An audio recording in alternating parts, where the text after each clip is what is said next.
Good morning students, again welcome in online classes of class 7.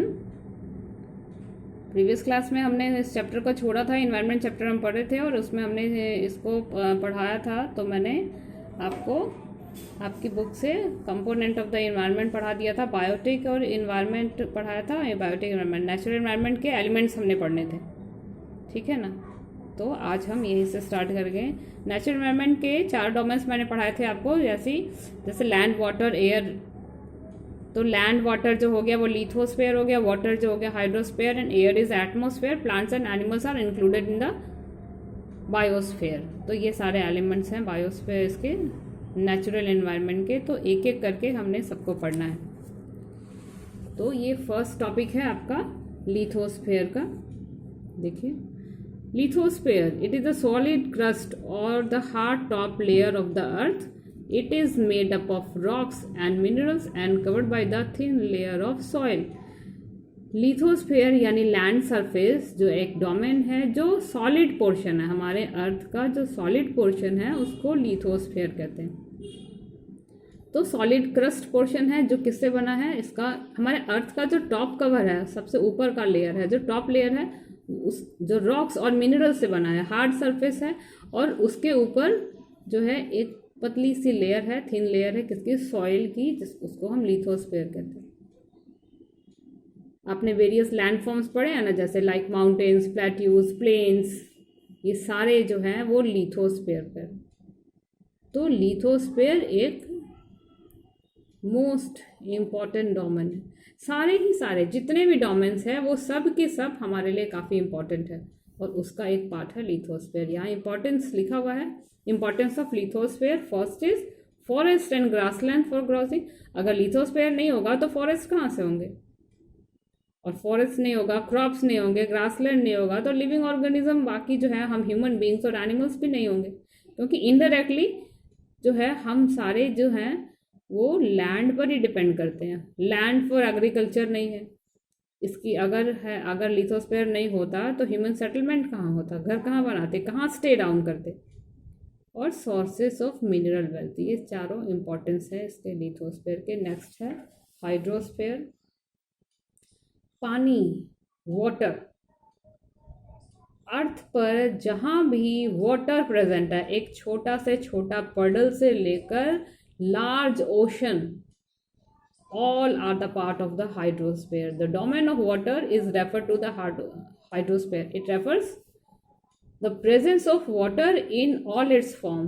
किस किस form में, ocean में है, सीज में है, रिवर्स में है, लेक्स में है, पॉन्ड्स में है, इस सब जगह जहाँ भी वाटर प्रेजेंट है, it is a part of the hydrosphere. इसकी इंपॉर्टेंस तो हमारे सर्वाइवल के लिए इंपॉर्टेंट है। पानी बिना जल बिन जीवन सूना कहा जाता है ना, बिना खाए बिना आप 2 दिन स्टे कर सकते हैं, बिना वाटर के स्टे नहीं कर सकते। That's why the water is very essential for our living. हमारे जीवन के लिए पानी जो है बहुत इंपॉर्टेंट है। एटमॉस्फेयर यानी हवा में जो वाटर ड्रॉपलेट्स होते हैं वाटर वेपर के रूप में, it is also the part of the hydrosphere.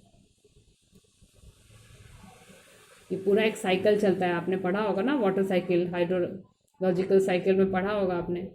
Land से जो है वाटर जो है इवेपोरेशन होता है, इवेपोरेट होकर एटमॉस्फेयर में जाता है, और एटमॉस्फेयर में रेन के थ्रू वापस जो है वो लैंड सरफेस पे आता है।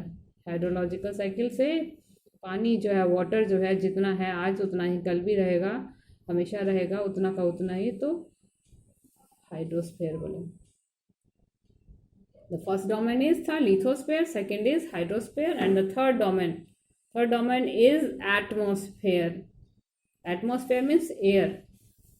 अर्थ हमारा एक यूनिक प्लैनेट है बिकॉज देयर आर एटमॉस्फेयर, क्योंकि अर्थ को चारों तरफ से एयर का लेयर घेर के रखा है। यानी एक ऐसा लेयर, एक ऐसा इन्वेलप जिसने चारों तरफ से अर्थ को सराउंड करके घेर के रखा है, कवर्ड करके रखा है। इसको कहते हैं इन्वेलप ऑफ एयर, या हम बोलते हैं ब्लैंकेट ऑफ थिक लेयर। जब हम पढ़ते हैं एटमॉस्फेयर तो उसको बोलते हैं कि a blanket of thick layer of air that surrounds the earth is called atmosphere. तो domain of the air is called atmosphere. It is a thin layer of air that surround the earth like an envelope. जैसे envelope के अंदर हम letter डालते हैं और उस letter को इन्वेलप करता है, यानी उसके अंदर कवर्ड कर देते हैं। किसके अंदर? इन्वेलप के अंदर। उसी तरह अर्थ है जो, वो चारों तरफ से एयर की लेयर से ढका हुआ है, जिसको एटमॉस्फेयर कहते हैं। और ये चारों तरफ क्यों कवर्ड है? ये उधर क्यों नहीं चला जाता कहीं? और क्योंकि ये अर्थ की ग्रेविटी के कारण स्टे करता है वहीं पर, तो ग्रेविटेशनल फोर्स के कारण ये हेल्ड करता है हमारे अर्थ सरफेस पर। जैसे जैसे ग्रेविटी घटती हुई चली जाती है तो एयर की डेंसिटी भी घटती जाती है, यानी सी लेवल पे सबसे घना एयर होता है, और जैसे जैसे हम ऊपर की ओर बढ़ते जाएंगे वैसे वैसे एयर की डेंसिटी घटती हुई चली जाती है।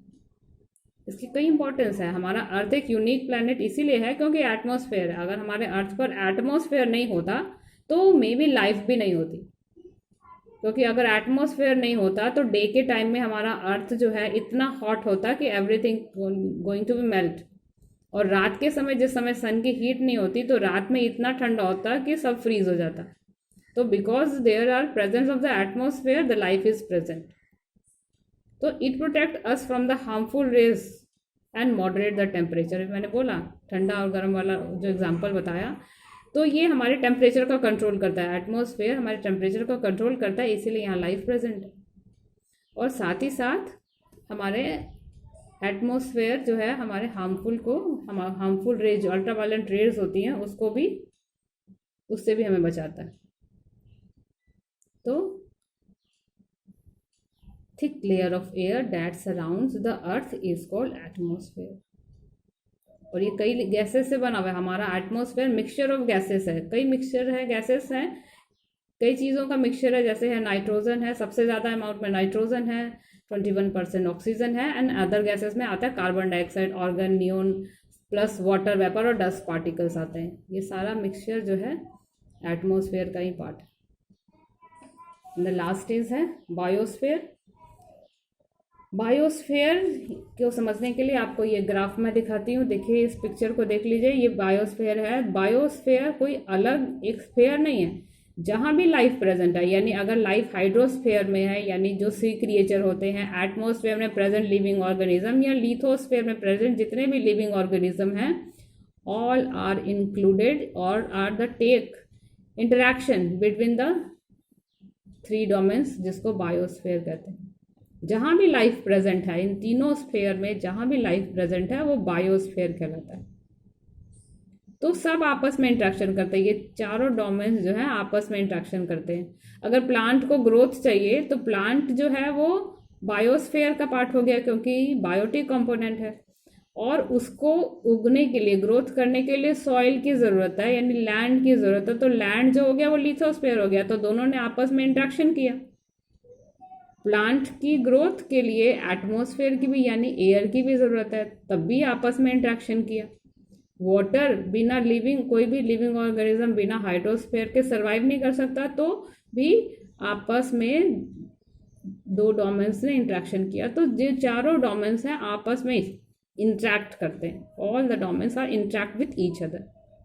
तो बायोस्फेयर एक ऐसा स्फेयर है जो लिविंग ऑर्गेनिज्म से बना है।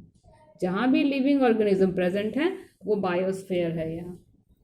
तो बायोस्फेयर का आप डेफिनेशन देख लीजिए। It includes all the living component of the environment, like plants, animals, insects, micro organism भी जो है, एंड ह्यूमन बींग्स।